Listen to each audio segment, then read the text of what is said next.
నీయు చింపివేసితివి. నేను పాఠశాల యందును, కళాశాల యందును క్రీస్తు సువార్తను పరమ విరోధిగా నుంటిని. నాకుండిన మతాభిమానముల చేత సిక్కు దేవాలయములందును, మతాచారులందును ఆచరించుట ఎక్కువ కాలం గడిపితిని. సిక్కు మతస్థులు పరోపకారులను మీలో కొందరి తెలియను. నేను ఇట్టి సేవ యందు పాల్గొంటిని. కానీ నిజమైన సంతోషం నాకు లభించలేదు. నా చిన్నతనమందు నాకప్పుడొక కల వచ్చేది.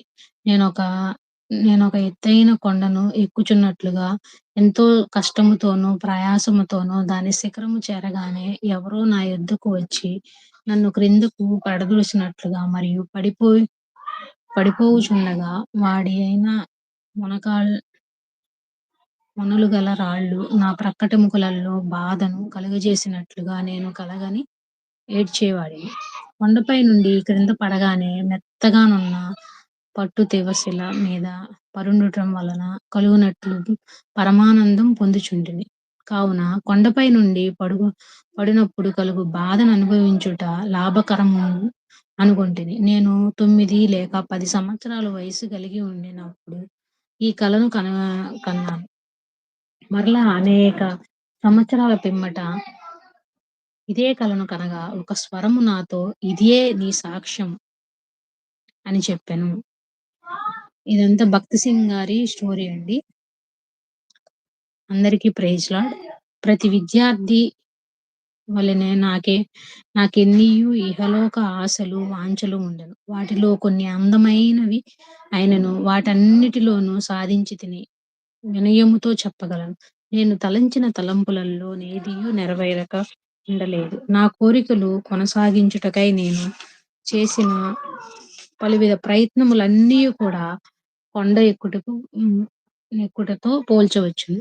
అయితే కోరికలు కొనసాగించినందున ఆత్మతృప్తి కలిగినప్పటికిని వెంటనే చాలా నిరుత్సాహం కలిగి ఉండేది. నిరుత్సాహం వలన కలుగు మరో బాధను కొండపై నుండి పడినప్పుడు కలుగు బాధతో పోల్చవచ్చు.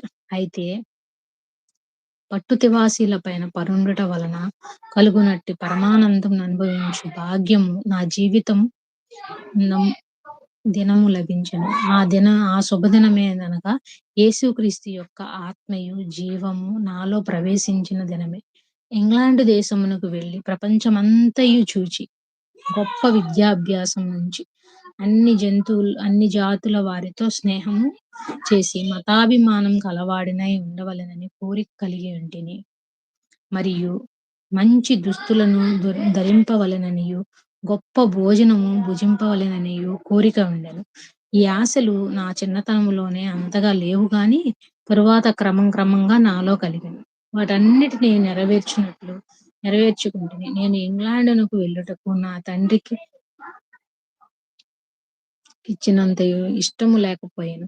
నా తండ్రికి వ్యాపారములో సహాయపడిన ఎడల నాకు కావలసిన డబ్బునిచ్చేదనని చెప్పెను. ఆయన ఒక ప్రత్తి కర్మాగారము పెట్టినందున నేను జ్యేష్ఠ పుత్రుని గనుక సహాయపడుదునని ఎక్కువగా ఆశించెను.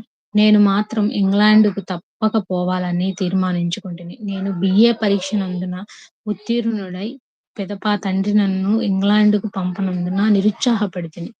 మేము 6 అన్నదమ్ములం. భక్తి సింగ్ గారు వాళ్ళు 6 అన్నదమ్ములు. మా తల్లి మా అందరిలో నన్ను ఎక్కువగా ప్రేమించుచుండెను. ఒకనాడు ఆమె నాతో నీవు ఇంగ్లాండుకు వెళ్ళుటకు నేను సహాయము చేసెదను.